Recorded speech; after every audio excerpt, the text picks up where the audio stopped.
નમસ્કાર, આપ જોઈ રહ્યા છો મંતવ્ય ન્યૂઝ અને શહેરથી ગામ સુધીમાં હું છું આપની સાથે નંદની। સમાચારોની શરૂઆત કરીશું, જેમાં વડોદરા ખાતેથી સમાચાર સામે આવી રહ્યા છે। તો વડોદરા જિલ્લા ભાજપ પ્રમુખ તરીકે ડોક્ટર બીજે બ્રહ્મભટ્ટની નિમણૂક કરવામાં આવી છે। ભારતીય જનતા પાર્ટીએ મહત્વની જવાબદારી સોંપી છે। તો જિલ્લા પ્રમુખની વરણી કરવામાં આવી। રસિક પ્રજાપતિને પ્રદેશના ઉપાધ્યક્ષ બનાવવામાં આવ્યા છે અને તે બાદ જાહેરાત કરવામાં આવી છે।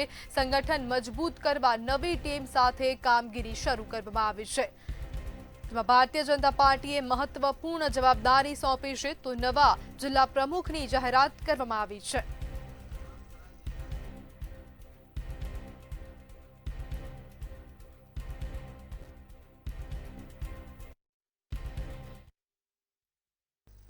તો વાવ-થરાદ જિલ્લા ભાજપના પ્રમુખ પદે હવે યુવા ચહેરાની પસંદગી કરવામાં આવી છે। તો મહત્વપૂર્ણ સમાચાર સામે આવી રહ્યા છે। જિલ્લા પ્રમુખની જાહેરાત કરવામાં આવી। વાવ-થરાદ જિલ્લા ભાજપ પ્રમુખના પદે યુવા ચહેરાની પસંદગી કરાઈ છે। ડોક્ટર નરેશ ઠાકોર ને વાવ-થરાદ જિલ્લાના પ્રમુખ બનાવવામાં આવ્યા છે। દિયોદરના કુવાતાના વતની નરેશ ઠાકોરની પસંદગી કરવામાં આવી છે।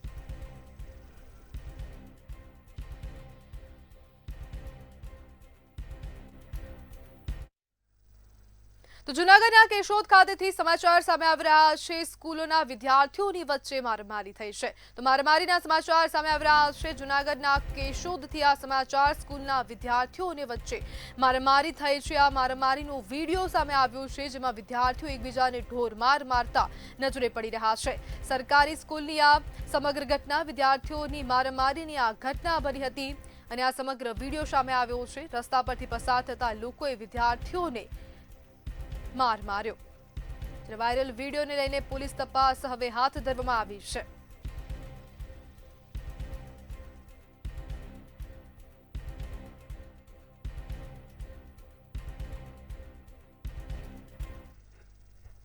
તો દાહોદથી સમાચાર સામે આવી રહ્યા છે। 6 વર્ષીય બાળકીની સાથે શારીરિક અડપલા થયા છે। સમાચાર દાહોદ ખાતેથી સામે આવ્યા છે। વધુ એક નાની બાળકીની સાથે શારીરિક અડપલા કરવામાં આવ્યા છે। સમગ્ર મામલે પોલીસ ફરિયાદ નોંધાવવામાં આવી છે। જ્યારે સિદ્દીક ઉર્ફે કાલિયા ઈસમે શારીરિક અડપલા કર્યા હતા। 6 વર્ષની બાળકીની સાથે અડપલા થયા છે અને બાળકીના પિતાએ દાહોદ એ ડિવિઝનમાં ફરિયાદ નોંધાવી છે। પોલીસે ફરિયાદના આધારે આરોપીને અટકાયત કરી। પોલીસે પોક્સો એક્ટ અંતર્ગત ગુનો નોંધીને વધુ તપાસ હાથ ધરી હતી।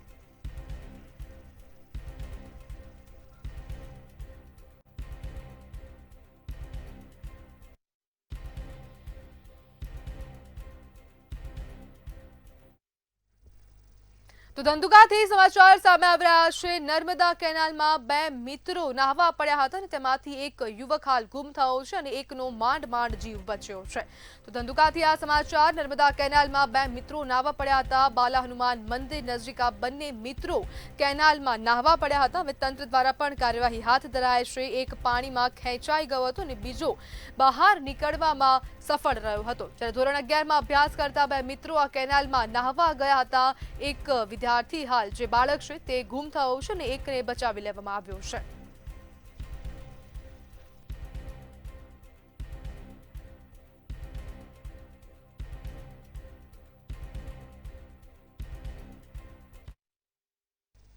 તો વડોદરાથી સમાચાર સામે આવી રહ્યા છે। રેડ પાડવામાં આવી છે। તો આ રેડના સમાચાર વડોદરા ખાતેથી સામે આવી રહ્યા છે।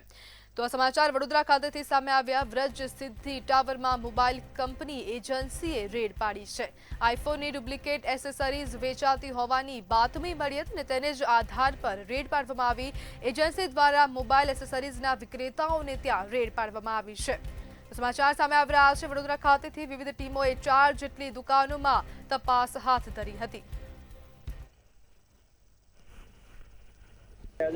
અમે ગ્રીફિન આઈપી ઇન્ટરવ્યુમાંથી આવ્યા। અમારી જોડે આઈફોન અમારો ક્લાયન્ટ છે, એમની આજે બરોડા ખાતે ડુપ્લિકેટ એસેસરીઝ વ્રજ સિદ્ધિ ટાવરમાં વેચાઈ રહી છે। એ બાતમીના આધારે ડીસીબી ઝોન 2 સાહેબની પરમિશન લઈ અમુક દુકાનમાં 4 દુકાનોમાં અમે લોકોએ તપાસ હાથ ધરી છે। કઈ સ્પેરપાર્ટો વેચાતા હોય છે મોટાભાગે? કવર, ચાર્જર, બેટરી, અત્યારે કંઈ એડેપ્ટર ના હજી ચાલુ છે તપાસ। કેટલી દુકાનોમાં સર? 4।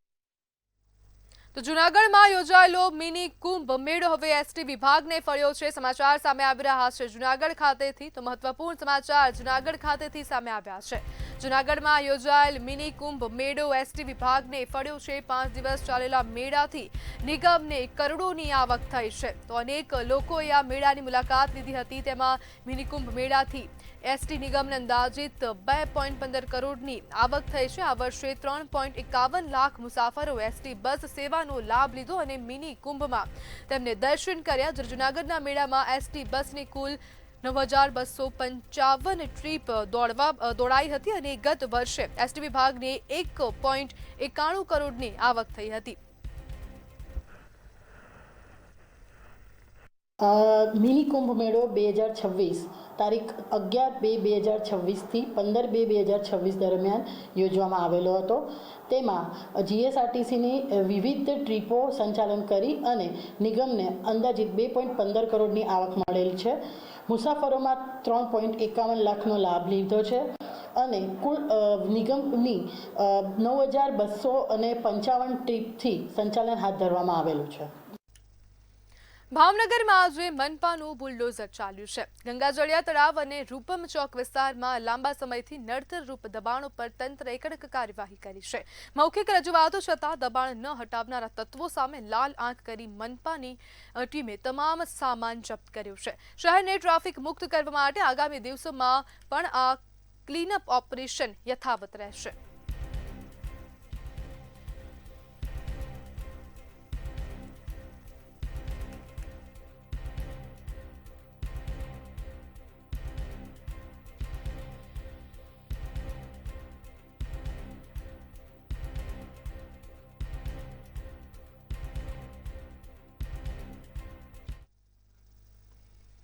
ચૂંટણીની કામગીરી અંગે કોંગ્રેસ દ્વારા વિરોધ પ્રદર્શન કરવામાં આવ્યું હતું. કોંગ્રેસના નેતા કપિલ જોશીએ વિરોધ નોંધાવ્યો હતો. કોંગ્રેસ નેતાએ ભાજપ પર અનેક આક્ષેપો લગાવ્યા હતા.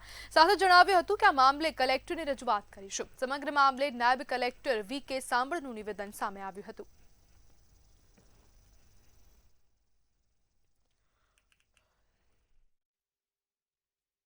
જે અમે ફોર્મ નંબર 6 દેવા માટે આવ્યા હતા. ગયા વીકમાં પણ અમે અહીંયા ફોર્મ દેવા આવ્યા. સાંજે 6:45 જેવું થઈ ગયું ત્યારે આ ઈઆરઓ વી.કે. સાંભળ જે અહીંયા બેઠેલા ઈઆરઓ અને અમને ફોર્મ લેવાની ના પાડી દીધી. અમને ત્યારે એવું કહેવામાં આવ્યું કે 6:10 નો સમય છે ઓફિસનો, એટલે તમારા ફોર્મ લેવામાં નહીં આવે. તો આજે આ વીરાભાઈ કમાભાઈને સાંભળને હું કહેવા માંગુ છું કે આજે 10:30 11 થવા આવ્યા છે. કેમ તમારા ઓફિસની અંદર કોઈ પણ અધિકારીઓ દેખાતા નથી? કેમ ચકલા ઉડી રહ્યા છે? કેમ આ ફોર્મ લેવા માટે કોઈ અહીંયા દેખાતું નથી? અને આપણે જોયું ત્યારે હું 10:30 મારી ઓફિસમાં એન્ટર થઈ ગયો. મારો સ્ટાફ પણ બધો 10:30 આવ્યો છે. આ ફક્ત ને ફક્ત કચેરીમાં કામમાં અવરોધ પેદા કરવાનો અને પોતાનું ધાર્યું ના થાય તો અધિકારીને બાનમાં લેવાની કોશિશ છે. એ શનિવારે અથવા શુક્રવારે જ્યારે પણ આવ્યા છે ત્યારે હું પણ જાતે મતદાર યાદી કચેરીમાં બેઠો હતો. સાંજે 7:30 વાગે આવ્યા હતા અને અમારો તમામ એસઆઈઆરનો જે રોલ છે એ રોલને અપડેટ કરવાની કામગીરી ચાલુ હતી. સૌરાષ્ટ્રના સૌથી મોટા બ્રિજ પર પ્રથમ ભોગ લેવા આવશે. જામનગરના નવા ફ્લાયઓવર બ્રિજ પર મોડી રાત્રે એક ગંભીર અકસ્માત સર્જાયો હતો, જેમાં બાઇક ઓવર સ્પીડમાં હોવાના કારણે બાઇક ચાલક આરસીસી દિવાલ સાથે અથડાયું હતું. અકસ્માતમાં દિનેશને માથાના ભાગે ગંભીર ઈજાઓ પહોંચી હતી. તેને તાત્કાલિક સારવાર અર્થે જામનગરની જીજી હોસ્પિટલમાં ખસેડવામાં આવ્યો હતો, જ્યાં ટૂંકી સારવાર બાદ તેનું મોત થયું હતું. નવા બ્રિજ પર મૃત્યુનો આ પ્રથમ બનાવ નોંધાવશે. મૃતક યુવાનનું નામ દિનેશ રાઠોડ હતું.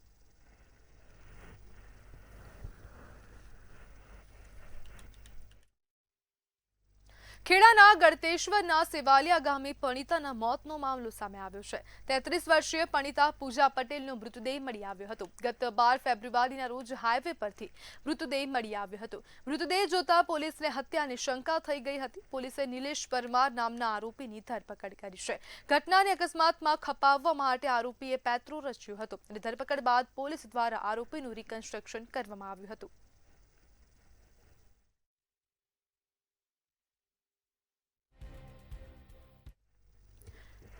અમદાવાદના નારોલ વિસ્તારમાં ઘરેલું ઝઘડો હત્યા સુધી પહોંચ્યો હતો. પત્ની લાંબા સમયથી પિયરમાં રહેતી હોવાની બાબતે પતિ અને સસરા વચ્ચે વારંવાર બોલાચાલી થતી હતી.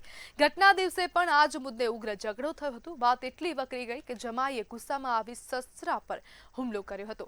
મારામારી દરમિયાન સસરાને ગંભીર ઈજાઓ પહોંચતા તેમનું મોત નીપજ્યું હતું. આ સમગ્ર ઘટનામાં કુલ 3 લોકોની સંડોવણી સામે આવી છે. ત્યારે નારોલ પોલીસે ત્રણેય આરોપીઓની ધરપકડ કરી કડક કાર્યવાહી કરવાની ખાતરી આપી છે. આરોપીઓ ઇબ્રાહિમ, નાસિરભાઈ, મંસૂરી, મુસ્તુફા અને નસીફા વગેરે દાણી લીમડાના રહેવાસી છે અને મરણ જનારના બેભાઈ છે. સામે એમના દીકરાના વાઇફ છે એ અહીંયા પિયરમાં હોવાથી ઘણા બધા દિવસનું રોકાણ કરેલું હોય અને એનાથી નારાજ થઈ પોતે સાસરીમાં આવી અને પોતાના સસરા ઉપર હુમલો કરી અને મદદગારીમાં એમનો ભાઈ અને તેમની માતા પણ સાથે રાખી ગુનો આચરે. ત્રણેય આરોપીને પોલીસે અત્યારે અટકાયત કરેલ છે અને પૂછપરછ ચાલુ છે. અમદાવાદના મણિનગર વિસ્તારમાં સતત વધી રહેલી વાહન ચોરીની ઘટનાઓ વચ્ચે પોલીસને મોટી સફળતા મળી છે. મણિનગર પોલીસે 5 વાહનોની ચોરીના ગુનામાં સંડોવાયેલા એક આરોપીને ઝડપી પાડ્યો છે. પોલીસ તપાસમાં સામે આવ્યું છે કે આરોપી ચોરાયેલા વાહનોને તોડી તેના અલગ પાર્ટ્સ બનાવી બજારમાં વેચી નાખતો હતો, જેના કારણે વાહન માલિકોને ભારે આર્થિક નુકસાન વેઠવું પડતું હતું. આરોપી અગાઉ કેટલા વાહનોની ચોરી કરી છે તે દિશામાં તપાસ તેજ કરવામાં આવી છે.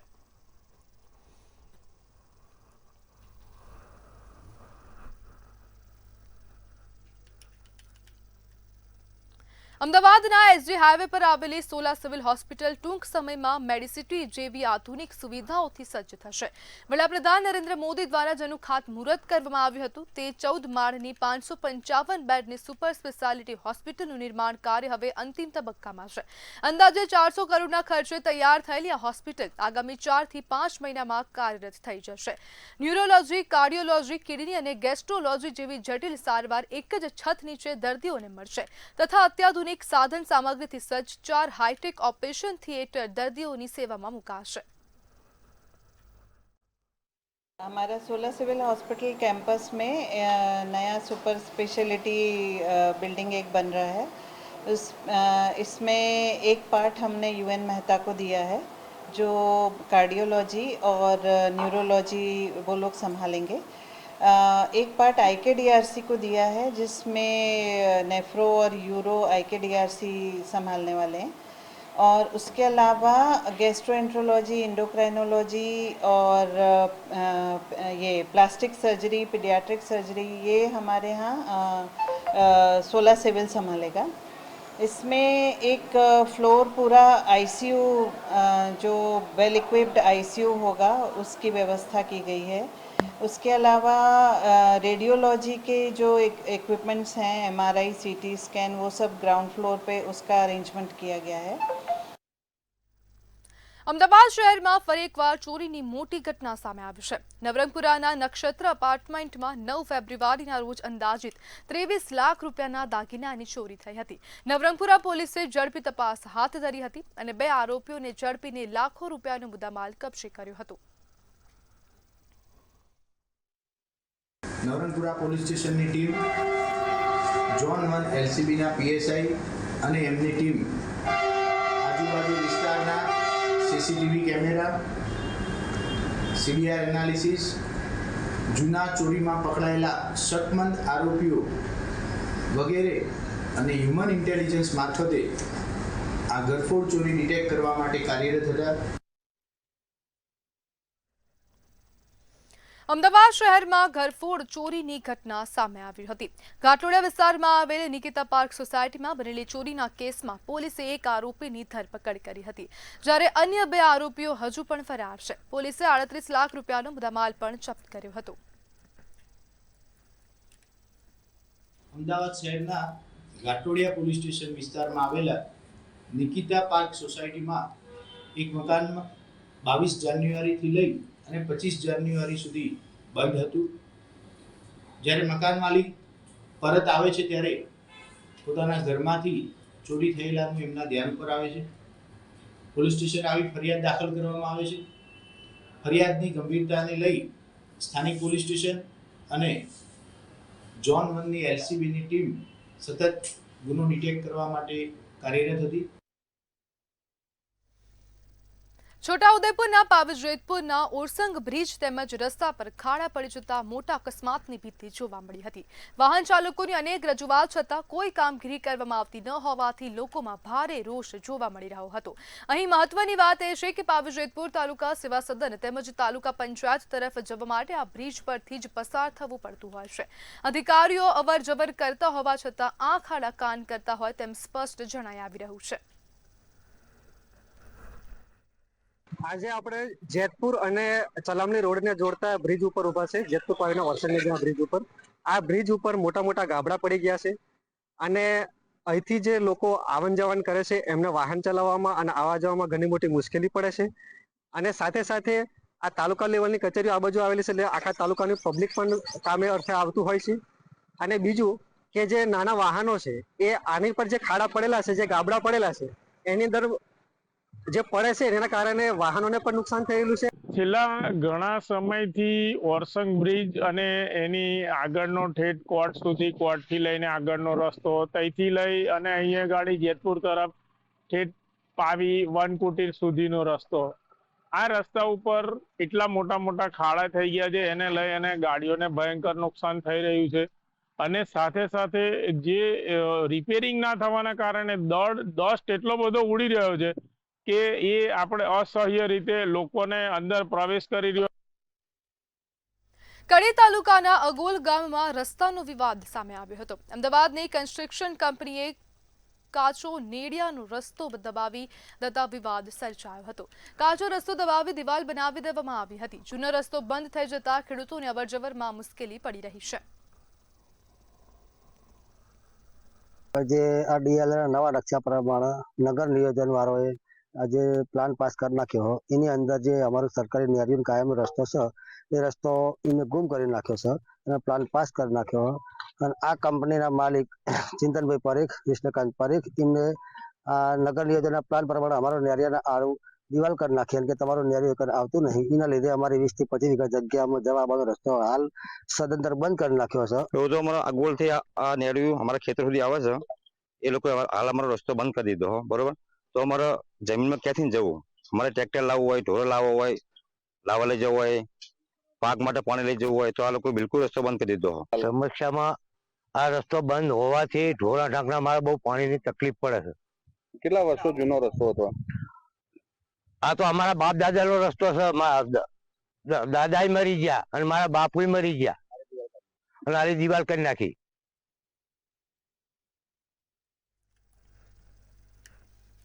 અમદાવાદની 7th સ્કૂલ ફરી એક વખત વિવાદમાં આવી છે. જેમાં સ્કૂલ સંચાલકો દ્વારા આરટીઈ અંતર્ગત વર્ષ 2017-18થી અંદાજિત 8,000 જેટલા વિદ્યાર્થીઓને પ્રવેશ અપાયો નથી અને બાળકોને પ્રવેશથી વંચિત રાખી 19 કરોડ રૂપિયા ફી વસૂલ કરી છે.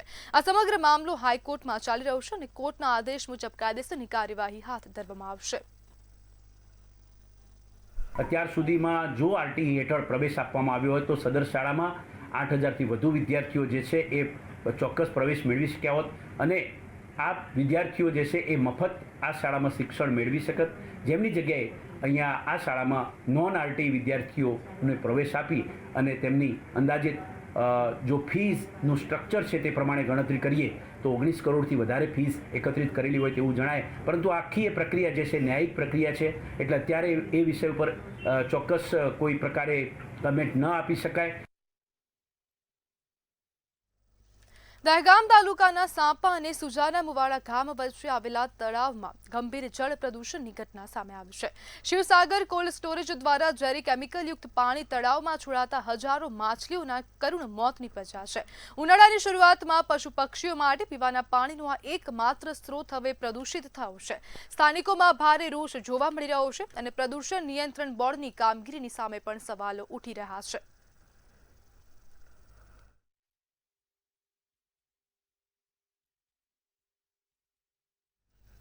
દહેગામમાં રાષ્ટ્રીય સ્વયંસેવક સંઘ RSSના 100 વર્ષ પૂર્ણ થવા નિમિત્તે 3 સ્થળોએ ભવ્ય હિન્દુ સંમેલનો યોજાયા. સંત સમાજના મહાનુભાવો અને વરિષ્ઠ સ્વયંસેવકો ઉપસ્થિત રહ્યા. વક્તાઓએ હિન્દુ એકતા, સાંસ્કૃતિક જાગૃતિ અને પંચ પરિવર્તન પર ચર્ચા કરી. માતા, બહેનો, યુવાનો અને વરિષ્ઠ નાગરિકોએ ઉત્સાહભેર ભાગ લીધો હતો.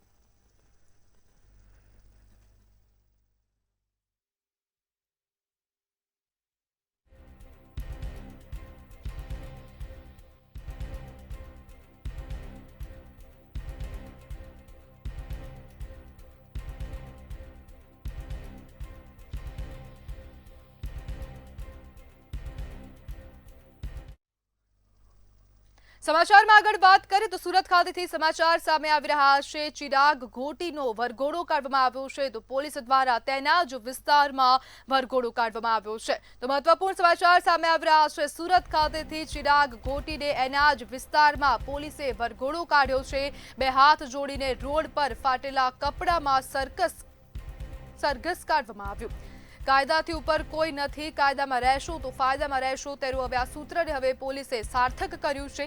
સ્થાનિક લોકો દ્વારા લુખ્ખો કરીને નારા પણ લગાવવામાં આવ્યા હતા અને આ લુખ્ખા તત્વોની સામે પોલીસે હવે લાલ આંખ કરી છે. બે હાથ જોડીને રોડ પર ફાટેલા કપડામાં તેનું સરઘસ કાઢવામાં આવ્યું હતું અને પોલીસે તેનો વરઘોડો કાઢ્યો છે. જ્યારે સુરતથી આ મહત્વના સમાચાર. ચિરાગ ઘોટીને એના જ વિસ્તારમાં વરઘોડો કાઢવામાં આવ્યો અને ખૂબ મોટી સંખ્યામાં લોકો ભેગા થઈ ગયા હતા, એકઠા થઈ ગયા હતા અને સ્થાનિક લોકો દ્વારા પણ મોટા પાયે સૂત્રોચ્ચાર કરવામાં આવતો હતો. જ્યારે પોલીસ દ્વારા ભીડને કાબૂમાં લેવા માટે પણ કામગીરી કરાઈ હતી અને આ ચિરાગ ઘોટીને ફાટેલા કપડામાં બે હાથ જોડીને લોકોની પાસે માફી મંગાવી હતી.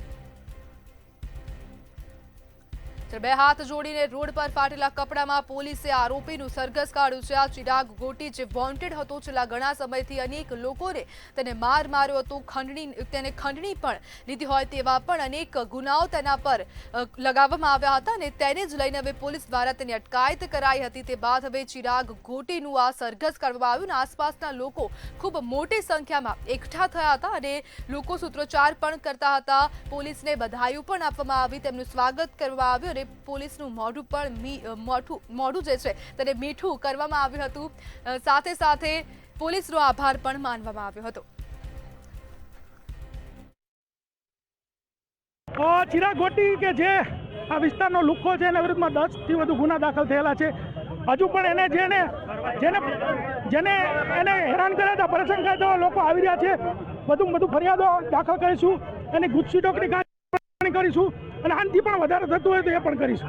કેટલો લોકો કઈ રીતે જોડાય આજે ગુનાહિત ઇતિહાસમાં કદાચ પહેલી વાર આટલા બધા લોકોને એનાથી ખૂબ ત્રાસ હતો. એ બતાવે છે કે લોકો જે વિડીયો બહાર હતા એનાથી લોકોમાં એક જન આક્રોશ થયો હતો અને લોકો કહેતા હતા કે એનો વરઘોડો ક્યારે નીકળશે. તો આજે પણ નીકળ્યો ને હજી જેટલા ગુનામાં આવશે એટલા વખત વરઘોડો એનો કાઢવામાં આવશે. થોડોક સમય છે સોશિયલ મીડિયા પર માર મારવાનો વિડીયો જો વાયરલ થતો હતો ચિરાગ ઘોટીના, એના આજે પોલીસ દ્વારા અહીંયા રિકન્સ્ટ્રક્શન કરવામાં આવી રહ્યું છે. તમે જોઈ શકો છો લોકોને હાથમાં બેનર પોસ્ટર લઈને પોલીસને સ્વાગત કરે છે, આભાર માને છે. જે એના ખાસ પાર્ટનર હતા જેને ડ્રગ્સ કેસમાં ફસાવવામાં આવ્યું હતું એ ભાઈ અમારી જોડે છે.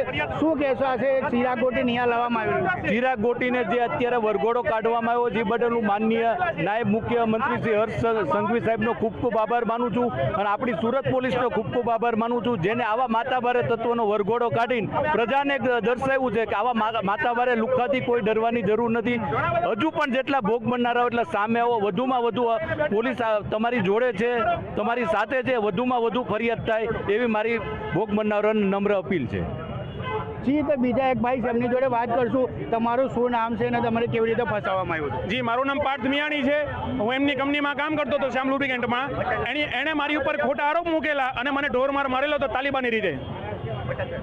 ક્યારે માર્યું હતું તમને? જી, 19/9/2024 ના રોજ બિલીમોરા ખાતે મને મારેલું હતું. હાજી બોલો. જે તાલિબાની રીતે મને મારેલો છે, મને ખુદને મારેલો છે અને હવે એક જ માંગ છે, બસ એને ફાંસીની સજા થવી જોઈએ, ગુસ્સી ટોકનો કેસ લાગુ પડવો જોઈએ. આજે એને અહીંયા ઘટના સ્થળ પર આવ્યું છે, જ્યાં મોટું થયું, જ્યાં એનો આખું તંત્ર ઊભું કર્યું આ સામાજિક તત્વોને, ત્યાં ઘટના સ્થળ પર આવ્યું છે. કેવું શું કહેવું? બસ હવે અમારા સમાજને એક શાંતિ મળી છે કે એનો જે વરઘોડો નીકળ્યો છે, તંત્રએ અમારું એક વાત માની છે. જે વરઘોડો નીકળશે એનાથી આના જેવા જે લુખ્ખા તત્વો છે એ લોકો પણ એને ભાન આવી જશે કે આવું કરાય કે ના કરાય એમ.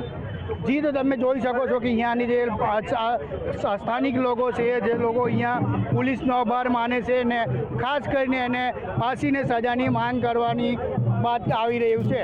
દીપક રાય, મંતવ્ય ન્યૂઝ, સુરત. તો શહેરથી ગામ સુધીમાં હાલ બસ આટલું જ. વધુ માહિતી માટે જોતા રહો મંતવ્ય ન્યૂઝ. નમસ્કાર.